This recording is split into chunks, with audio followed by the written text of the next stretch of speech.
สบายดีพี่น้องที่รักของพระเจ้าทุกท่านยินดีต้อนรับเข้าสู่รายการภาษาชาวบ้านซึ่งเป็นรายการที่บอกเล่าข่าวดีพี่น้องที่รักของพระเจ้ามื้อนี้ก็แม่นวันเสาร์วันที่7เดือนกุมภาพันธ์เดือน2เดือนกุมภาพันธ์ปี2026เดือนใหม่เข้ามาแล้วได้นี่แสดงว่าปีใหม่ก็สิได้กลายเป็นปีเก่าแล้วเนาะเริ่มเป็นปีธรรมดาแล้วได้บัดนี้เด้อพี่น้องเด้อยินดีต้อนรับผู้คนเด้อที่มีโอกาสได้เข้าร่วมกันในสำหรับมื้อนี้อยู่ทั้งประเทศลาวประเทศไทยแน่ญาติพี่น้องทุกท่านโอ้ครอบครัวท่านอาจารย์ยืนเนาะคำไพวันเพชรขุนพลเขามาก่อนหมู่เลย ขอคุณสรรเสริญพระเจ้าโอเคพระเจ้าอวยพรเด้อแล้วก็ข้าพเจ้าก็อยากบอกพี่น้องเนาะเพราะว่าในโมมื้อนี้มีพี่น้องเสื้อสายลายรองทางภรรยาของข้าพเจ้าเนาะตู่อยู่ในเฮือนนี่แหละเพิ่นติดต่อมาหาและไผก็ตามที่ติดต่อมาข้าพเจ้าอยากให้พี่น้องเขียนมาก่อนแล้วก็แนะนำตัวให้ฮู้จักว่าแม่นไผอยู่ไสหั่นนะเพราะว่าผ่านมาหลายคนข้าพเจ้าก็บ่กล้าที่จะรับเอาเพราะว่าบ่ฮู้จักกันแน่ในเมื่อรับเอาไปแล้วพันลางคนเพิ่นแม่นโจรซะบ่แม่นผู้ดีหั่นนะก็เลยว่ามีความระมัดระวังในการที่จะรับเอาเป็นหมู่เป็นเพื่อนอยู่ทาง Facebook แต่ว่าก็ขอบคุณสรรเสริญพระเจ้ามื้อเช้านี้ก็มีโอกาสได้ร่วมกับพี่น้องเนาะติดต่อมาหาแล้วก็สัมภาษณ์กับหลานสาวอยู่ทางใต้เนาะน้ำอ้อยก็ติดต่อมาหาพ่อเฒ่าขอบคุณสรรเสริญพระเจ้าเช่นกันในโอกาสนี้ก็อยากถือโอกาสให้พี่น้องได้รู้จักตื้ออีกเนาะพวกเฮาอยู่ทางแถวไฮพอยนี่สโนตกยังบ่ทันได้เปื่อยหมดเทื่อทางน้อยยังมีความระมัดระวังในการไปมาขอให้พี่น้องไปมาด้วยความตลอดปลอดภัยและก็ระมัดระวังสูงเนาะย้อนขึ้นในนั้นโบสถ์ที่พวกเฮาพากันรับใช้อยู่ก็อยู่ทางแถวนอกแน่แล้วก็หนทางขึ้นโบสถ์มันก็ยังระมัดระวังสูงอยู่ย้อนขึ้นในนั้นอาทิตย์นี้เป็นอาทิตย์ที่4ที่พวกเฮาสิบ่ได้ต่อโฮมกันอยู่ที่นั่นแต่ว่าพากันนมัสการอยู่บ้านอยู่ซ่องเนาะโอเคแล้วก็จะคือโอกาสนี้ถามสบายดีพี่น้องเลยเนาะแม่ตู้เทิงอยู่ทางเวอร์จิเนียทานซูบินทางแคลิฟอร์เนียอาจารย์องค์อาจเนาะอยู่แคนาดาอาจารย์ภูเงินเนาะพี่น้องคริสเตียนอยู่ทางแถวแคนาดาทุกคนเด้อท่านด็อกเตอร์อาจารย์สำราญอยู่ทางหนองคายบ้านพี่น้องลูกหลานอยู่ทางแถวเซนวนนี่นางเมษาก็เห็นเข้ามาเป็นประจำเด้ขอบคุณสรรเสริญพระเจ้าเนาะที่ลูกหลานได้เอาใจใส่แล้วก็ให้ความอบอุ่นน้ำซึ้งกันเลยกันแล้วก็ให้กำลังใจพอตู้ว่าจังซั่นซะโอเคเบิ่งทางแถวทำพ่วงเฮาหลานสาวเนาะนั่งน้ำอ้อยแล้วก็ทางแถวเซโปนทางหน้าสมโฮงโบแก้วไสยบุรีหลวงพระบางเวียงจันทน์แถวนั้นโอ้ขอบคุณสรรเสริญพระเจ้าที่พี่น้องพากันติดตามมื้อนี้จะได้เฮ็ดพิเศษแนวนึงนั่นก็คือผ่านมาพี่น้องได้เห็นข้าพเจ้าได้เอาเพลงออกทางท้ายทางหยังข้าพเจ้ามื้อนี้เฮ็ดเซอร์ไพรส์ให้พี่น้องอีกเนาะมื้อนี้เพลงนี้ซึ่งเป็นเพลงที่ข้าพเจ้าคือเห็นพี่น้องอยู่ทางแคนาดาและพี่น้องที่มักหาปูหาปลาหั่นนะไปโบสถ์แน่แล้วก็มักหาปลาแน่หยังต่างๆแล้วก็ข้าพเจ้าเห็นพี่น้องอยู่ในโบสถ์พวกเฮาก็เลยแต่งเพลงนี้ใส่แค่นแน่เพื่อเป็นการสมสื่นยินดีเนาะหนุนใจซึ่งกันและกันแล้วก็เป็นที่สรรเสริญพระเจ้าเตือนใจกันเกี่ยวกับเรื่องการหาอยู่หากินซึ่งข้าพเจ้าได้ฮ้องมาได้หลายปีผ่านมาแล้วก่อนที่พวกเฮาจะได้เข้าในการหนุนใจซึ่งกันและกันฟังเพลงซะก่อนเนาะโอเคสมสื่นนํกันซะก่อนในสูตรนี้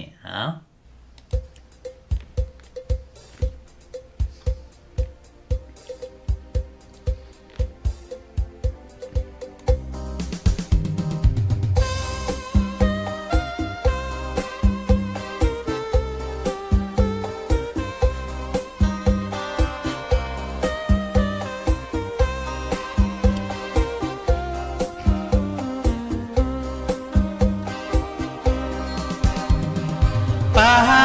ป้าป้าถ้าได้ตึกป้าก็คือว่าใครแน่ตึกเบ็ดนี่คักแท้แท้ตึกเบ็ดนี่คักแท้แท้เหมือนเป็นยาแก้ขาดจึงแวะตึกป้า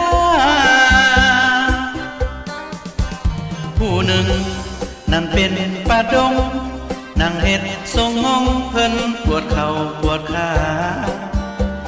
หนึ่งอีกผัดจมเจ็บหลัง บ่ได้เฮ็ดหยังกะปวดแขนปวดบ่าทั้งสองเฮ็ดหยังบ่ได้ทั้งสองเฮ็ดหยังบ่ได้แต่ลุกขึ้นไวๆ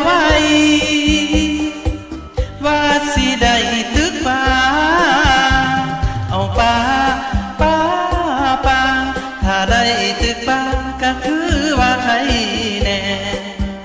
ตึกเบ็ดนี่คักแท้ๆตึกเบ็ด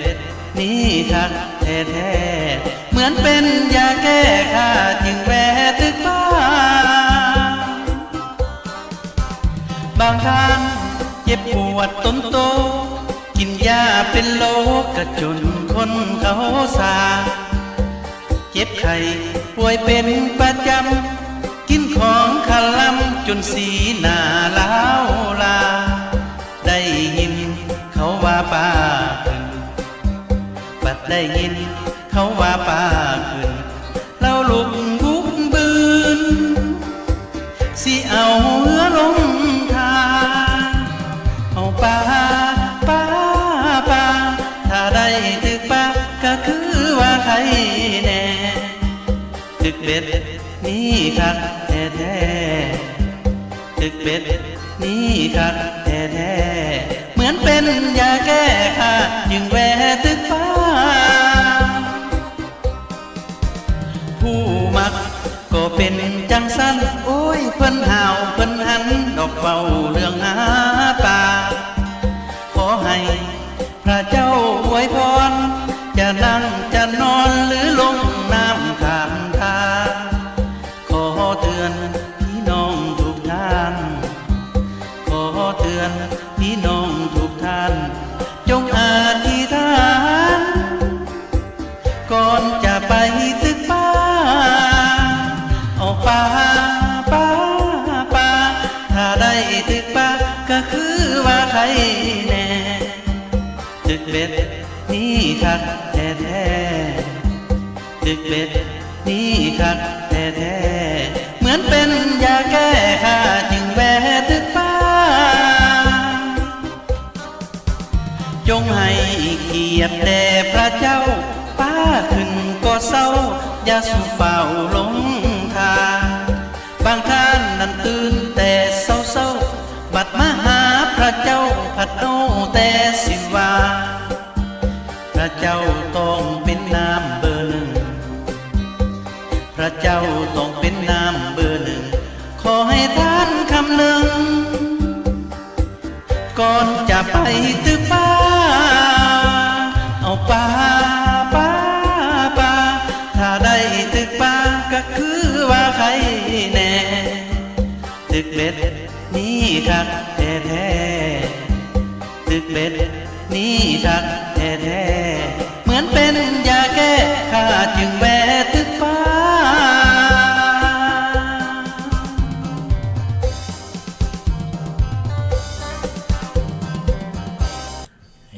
แม่เนาะโอเคสำหรับผู้มักตึกป่าเด้อเอานำไปลอง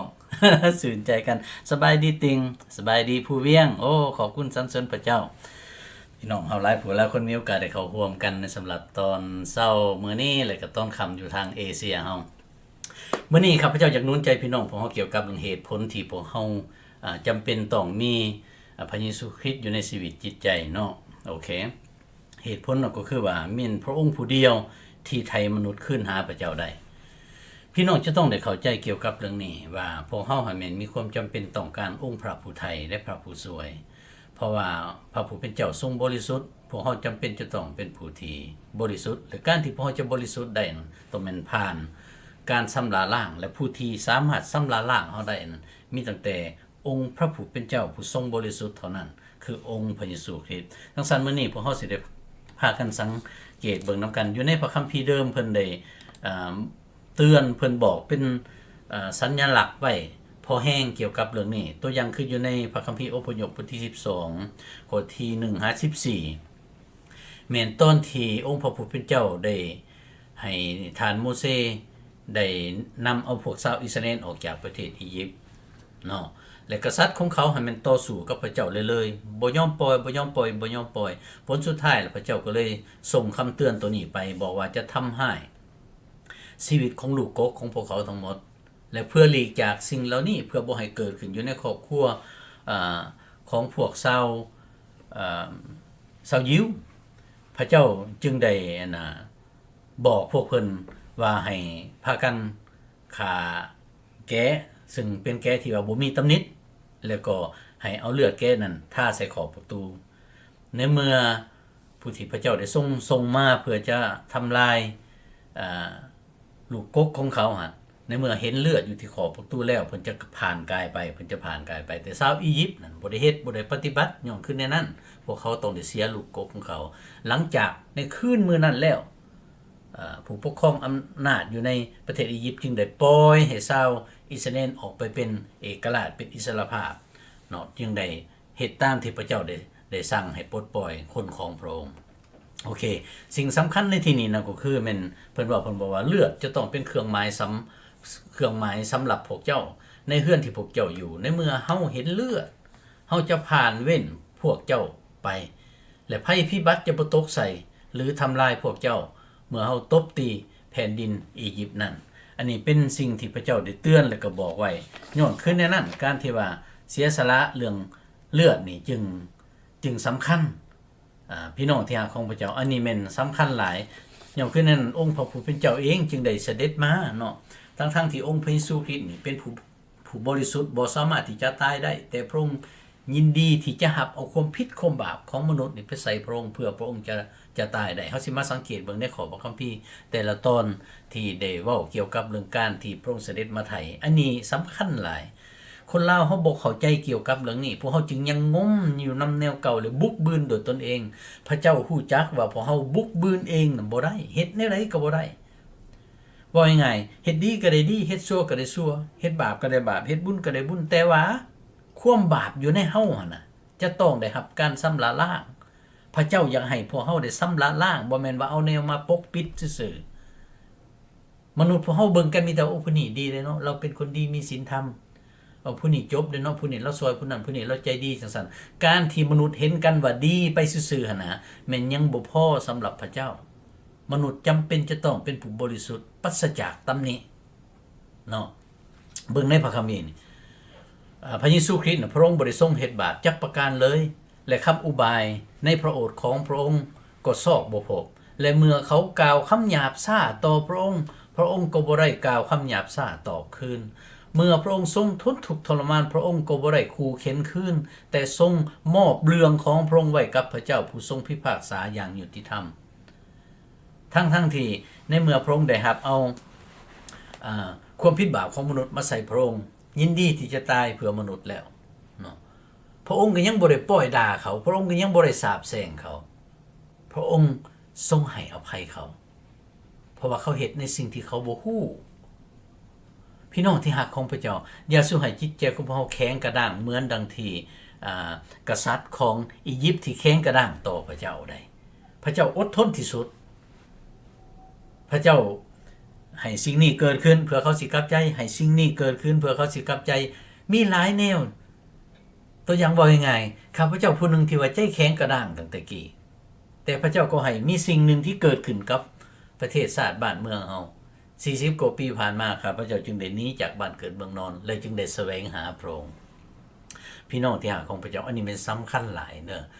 พระเยซูคริสต์บ่แม่นมาตั้งศาสนาใหม่พระองค์มาทรงประทานชีวิตนิรันดรให้กับเราและชีวิตนั้นพวกเราสามารถรับได้ในเวลานี้เพื่อเตรียมเข้าสู่ชีวิตนิรันดร์หลังจากตายไปแล้วและในชีวิตนี้ในเมื่อมีพระองค์เราก็มีความหวังมีความสมชื่นเบิกบานและมีชีวิตอันที่ครบบริบูรณ์ในพระองค์เจ้าเพราะเป็นชีวิตที่การันตีที่ประกันได้พี่น้องที่รักของพระเจ้าเฮามาเบิ่งอีกอยู่ในพระคัมภีร์ข้อนี้เนาะอันนี้แม่นท่านโยฮันบัพติสโตเพิ่นว่าลวงไปวันหนึ่งโยฮันได้เห็นพระเยซูกำลังเสด็จมาหาเพิ่นจึงกล่าวว่าเบิ่งแม่พระเมสสาน้อยของพระเจ้าแกะน้อยของพระเจ้าผู้ทรงรับเอาความผิดบาปของมนุษย์สโลกไปเสียนี่เด้พระเยซูคริสต์บ่ได้มาเพื่อเป็นผู้นำศาสนาของชาตินี้ชาตินั้นซื่อๆบ่แต่พระองค์ทรงมาเป็นพระผู้ไถ่พระผู้โปรดมนุษย์สโลกท่านผู้นี้ เพิ่นได้ยั่งยืนเพิ่นมาเพิ่นเป็นคาซินเป็นพี่น้องเนาะมาเกิดในฐานะมนุษย์นี่เป็นพี่น้องของพระองค์มาเกิดก่อน6 เดือนแล้วเพิ่นก็เป็นผู้ประกาศพระธรรมมาล่วงหน้าในเมื่อเห็นพระเยซูเสด็จมาหาเพิ่นได้บอกสาวกของเพิ่นว่าทานผู้นี้แม่นแกะน้อยของพระเจ้าซึ่งชาวยิวเข้าใจโลดในเมื่อเว้าเกี่ยวกับว่าแม่นแกะน้อยของพระเจ้าแม่นผู้ที่จะมาสละชีวิตเลือดเนื้อเพื่อไทยเอามนุษย์ขึ้นหาพระเจ้าผู้ใดบ่แม่นธรรมดาเด้พี่น้องที่หาของพระเจ้าโอ้ยอันนี้แม่นคักหลายเด้อครับพระเจ้าอยากให้พี่น้องอ่านแล้วก็ศึกษาแล้วก็เบิ่งคืนเฮาสิเบิ่งอีกตัวอย่างขึ้นในพระคัมภีร์1โครินธ์บทที่5ข้อที่7นี่ในเมื่อพี่น้องอ่านมาแล้วครับพระเจ้าสิสรุปให้ฟังว่าพระเยซูคริสต์ทรงเป็นปัสกาของเฮาทรงเป็นแกะน้อยตัวนั้นที่ถือประหารชีวิตเพื่อไทยพวกเฮาแต่อย่าลืมพระเยซูคริสต์เสด็จขึ้นพระชนพระองค์ทรงพระชนอยู่พวกเฮาบ่ได้เชื่อในพระเจ้าที่ว่าตายแล้วเด้บ่มีว่าอันนี้แม่นอนุสาวรีย์ใส่กระดูกพระองค์สันสีบ่เพราะว่าองค์พระเยซูคริสต์ทรงชนะความตายพระองค์ทรงเสด็จขึ้นพระชนพวกเฮานับถือนี่พวกเฮาเว้ากันอยู่ในเวลาประกาศข่าวประเสริฐอยู่นี่พระองค์ทรงฮู้จักและพี่น้องที่ฟังอยู่ลาวพี่น้องที่ติดตามอยู่ลาวพี่น้องติดตามอยู่ฝรั่งอยู่แคนาดาพระองค์ก็ทรงสถิตอยู่กับพวกเราเพราะว่าพระองค์ทรงเป็นพระเจ้าองค์ยิ่งใหญ่องค์ทรงฤทธานุภาพมาเบิ่งอยู่ใน1โครินธ์บทที่15ข้อที่3ที่4เบิ่งเด้อเรื่องที่ข้าพเจ้าท่านเปาโลเป็นผู้เขียนไปหาพี่น้องเรื่องที่ข้าพเจ้าได้รับไว้แล้วนั้นข้าพเจ้าก็ได้มอบไว้แก่พวกท่านเป็นเรื่องสำคัญที่สุดคือว่าพระคริสต์คือพระเยซูทรงไว้พระชนแทนความผิดบาปทั้งหลายของพวกเราตามที่เขียนไว้ในพระคัมภีร์นี่เด้เพิ่นบันทึกไว้แล้วเพิ่นบอกไว้ลงแล้วล่วงหน้าแล้วเนาะและทรงถูกฝังไว้และทรงถูกบันดาลให้คืนพระชนมาอีกตามที่เขียนไว้ในพระคัมภีร์นั้นอันนี้บ่แม่นว่าแนวบังเอิญที่เกิดขึ้นธรรมดาซื่อๆใดและแม่นพระเจ้าได้ทรงบ่งบอกไว้พอแห้งว่าจะเกิดขึ้นในใดเป็นในใดสบายดีดาลาวีโอ้สิถามกินปาตังโกก็ข้าวจีเลยเนาะดาลาวีนี่แต่ละเทื่อทานผู้นี้นี่ห่วยมักฟังร้องฟังล้ำได้หอบสาดมานั่งฟังกันเลยได้พระเจ้าอวยพรเด้อไม่นวลมานี่อยู่แถวเท็กซัสพวกเฮาพระเจ้าอวยพรเด้อขอบคุณสรรเสริญพระเจ้าเนาะมื้อนี้หนุนใจกันเรื่องที่ว่าความจำเป็นที่มนุษย์พวกเฮาจำเป็นต้องการพระเยซูคริสต์เนาะโอเคพี่น้องมีข้อพระคัมภีร์ต่างๆอย่าลืมพากันอ่านเด้อสัมบ่พอในพระคัมภีร์เฮบรูบทที่10ข้อที่4เพิ่นยังบอกว่าเลือดของสัตว์นั่นนะเป็นเพียงแต่ว่าปกคุมไว้ซื่อๆเพื่อจะมีความสัมพันธ์สืบต่อกับพระเจ้าแต่ว่าบ่สามารถที่จะชำระออกได้แม่นพระโลหิตของพระเยซูเท่านั้นสามารถชำระออกได้เป็นเถื่อเดียวโลดจังซั่นมนุษย์หลังจากที่ได้เชื่อในองค์พระเยซูแล้วจึงบ่จำเป็นกลับคืนไปทำพิธีที่ว่าบูชายันจังซั่นจังซี่บ่เพราะว่าพระเยซูคริสต์ทรงเป็นเครื่องบูชาอันนั้นแทนเฮาแล้วเรียบร้อยสำเร็จแล้วคักแท้ๆพี่น้องเอ้ยโอเคเฮามาเบิ่งอยู่ในเอเฟโซบทที่1ข้อที่7ในพระเยซูนั้นพวกเฮาได้รับฟังคักๆการไถ่ให้พ้นด้วยพระโลหิตของพระองค์นี่เด้จังสำคัญที่สุดเรื่องการที่พระเยซูคริสต์ต้องสิ้นพระชนในเมื่อเพิ่นเว้าเกี่ยวกับเรื่องโลหิตขององค์พระเยซูคริสต์แม่นเว้าเกี่ยวกับเรื่องการตายพระองค์จำเป็นต้องตายและการตายของพระองค์นั้นว่ายังไงบ่แม่นตายย้อนว่าพระองค์มีบาปบ่แต่ย้อนว่าตายย้อนบาปของพวกเฮามนุษย์พระองค์ทรงเอาบาปของมนุษย์นี้ไปใส่พระองค์เพื่อพระองค์จะตายได้ซึ่งตามความจริงแล้วพระองค์บริสุทธิ์พระองค์บ่สามารถที่จะตายได้เพื่อพระองค์จะตายได้พระองค์จำเป็นจะต้องมีบาปและบาปอันนั้นบ่แม่นเป็นของพระองค์ซ้ำและแม่นของพวกเฮานี่แหละเพิ่นจะเอิ้นว่าพระเยซูคริสต์ตายแทนความผิดความบาปของพวกเฮาตายแทนบ่อนพวกเฮารับโทษแทนพวกเฮานี่เด้ในที่นี้คือได้รับการให้อภัยการหลงผิด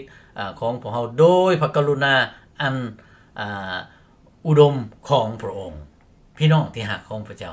พระองค์ทรงฮักและทรงมีพระคุณและฮักพวกเฮาหลายได้บ่แม่นธรรมดาได้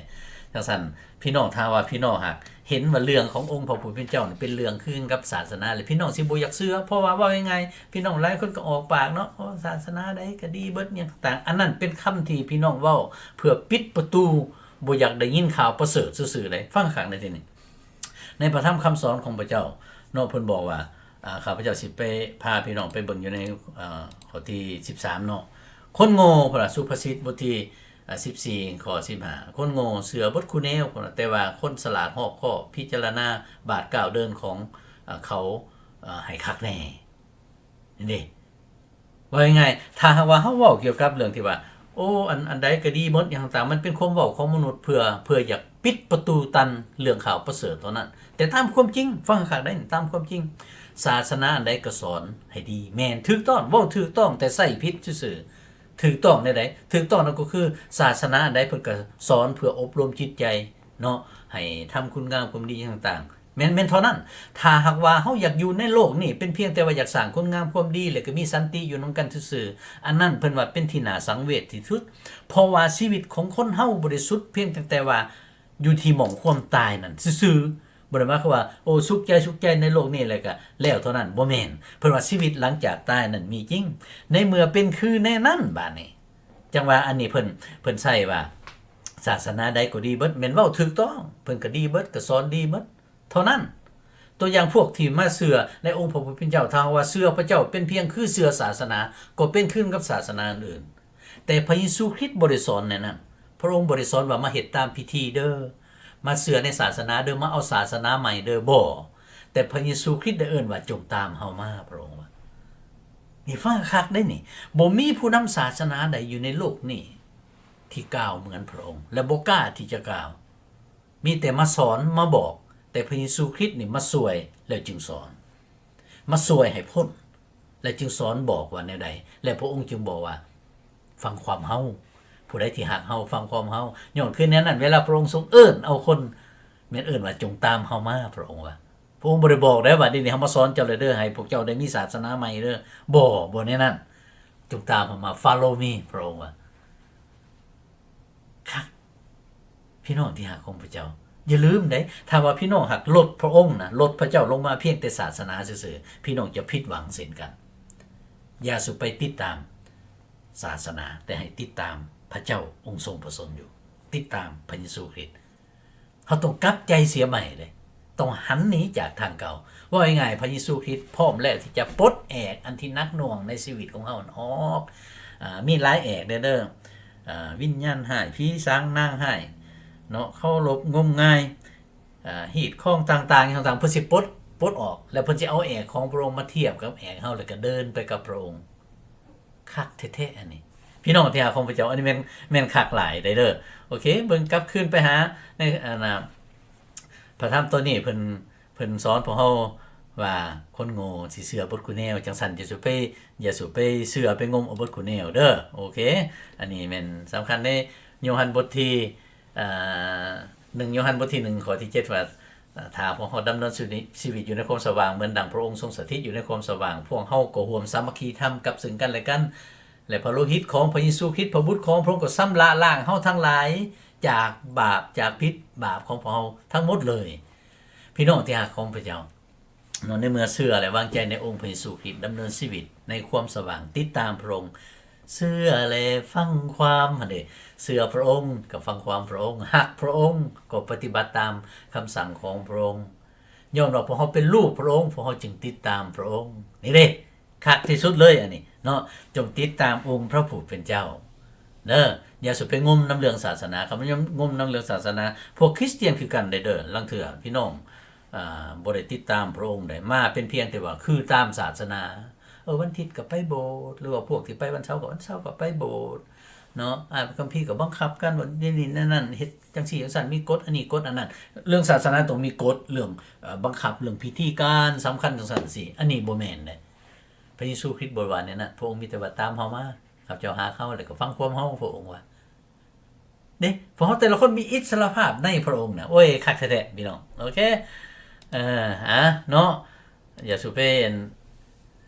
เพิ่นว่าในที่นี้อีกฟังคักนี่ลังเทื่อเฮาเห็นว่าเนาะในปรากฏการณ์ใหม่ๆในอนาคตพวกเฮาอาจจะเว้าถึงเรื่องนี้อีกในสุภาษิตบทที่14ข้อที่12ว่ามีเส้นทางนึงที่ปรากฏว่าถูกต้องสำหรับมนุษย์แต่ว่าบั้นปลายของมันคือเส้นทางแห่งความตายนำไปสู่ความชิบหายว่ายังไงในเมื่อมนุษย์พากันเบิ่งว่าคนคือตามหลายเนาะอันนี้คนคือคักหลายโอ้คักแท้มีชื่อเสียงเบิ่งดูคนแห่แหนแฟนกังโอ้ออกข่าวออกหยังคักแน่โอ้คือว่าคักเนาะหลายคนเห็นก็จนฮ้องไห้ห้ำให้หยังต่างๆเพิ่นว่าให้ระมัดระวังเด้อเพิ่นว่า เพิ่นว่าให้ระมัดระวังบางทีมีเส้นทางหนึ่งมนุษย์คิดว่าถูกต้องและแม่นแล้ว แต่ว่ามันจะนำไปสู่ความจิบหายก็เป็นได้ย้อนคือแน่นั้นพวกเขาจึงจำเป็นจะต้องศึกษาพระธรรมคำสอนของพระเจ้าซึ่งเป็นพระธรรมคำสอนแห่งความจริงพระเยซูคริสต์ยังบอกเด้ว่าพระธรรมของพระองค์เป็นพระธรรมแห่งความจริงสามารถสำราล้างพวกเขาได้ในการดำเนินชีวิตนี้ในเมื่อพวกเขาปฏิบัติตามพี่น้องที่หาของพระเจ้าอันนี้แม่นคักหลายสำหรับอยู่ในพระธรรมคำสอนจึงอยากโน้นใจพี่น้องลูกหลานพวกเฮาเนาะอยากให้มีความพ้นแท้ๆอยากให้มีความหวังใจนำพระองค์แนวอื่นน่ะนะพวกเฮาลังเทื่อเฮาก็หลงทางแบบคือมนุษย์โลกทั่วไปเนาะไปกะไปไว้ในสิ่งที่พระเจ้าสร้างมาแล้วหรือว่าสัมบ่พอมนุษย์สร้างขึ้นมาอีกเฮาก็ยังนำไปกะไปไว้สำหรับผู้สร้างต้องแม่นเก่งกว่าแนวที่ถูกสร้างเฮาก็ยังนำไปเฮ็ดในสิ่งเหล่านั้นให้พิจารณาให้พินิจพิจารณาเด้ออยากหนุนใจพี่น้องจังซั่นเฮาจำเป็นที่สุดใดต้องการพระเยซูเพราะว่าแม่นพระองค์ผู้เดียวเท่านั้นที่เป็นพระผู้ไทยที่พระเจ้าได้ทรงบอกไว้ตั้งแต่ดึกดำบรรพ์บอกว่าจะเสด็จมาโปรดและพระองค์ได้เสด็จมาแล้วผู้ใดก็ตามที่วางใจเสื่อในพระองค์คือเสื่อในองค์พระเยซูคริสต์นี่แม่นได้รับความผลตามที่พระองค์ทรงสัญญาอยากหนุนใจพี่น้องพวกเฮาโอเคจังซั่นมนุษย์ทุกคนมีความจำเป็นต้องการพระเยซูเพื่อจะสามารถรับความพ้นนี้ได้จึงสามารถได้รับการสำราล้างให้เป็นผู้บริสุทธิ์โดยพระโลหิตขององค์พระเยซูคริสต์เพื่อเฮาจะเป็นผู้บริสุทธิ์ต่อพระพักของพระเจ้าพระเจ้าทรงบริสุทธิ์ย้อนคือในนั้นพวกเฮาจำเป็นต้องเป็นผู้บริสุทธิ์และเฮาจะเป็นผู้บริสุทธิ์ได้ด้วยการวางใจเสื่อในองค์พระเยซูคริสต์เอเมนโอเคขอให้พระเจ้าคุ้มครองปกป้องรักษาอยู่ในพระคุณและความหักของพระองค์และก็ขอให้พระองค์ได้ทรงอวยพรให้พวกเฮาได้พบกันอีกตามนามพระทัยพระองค์สบายดี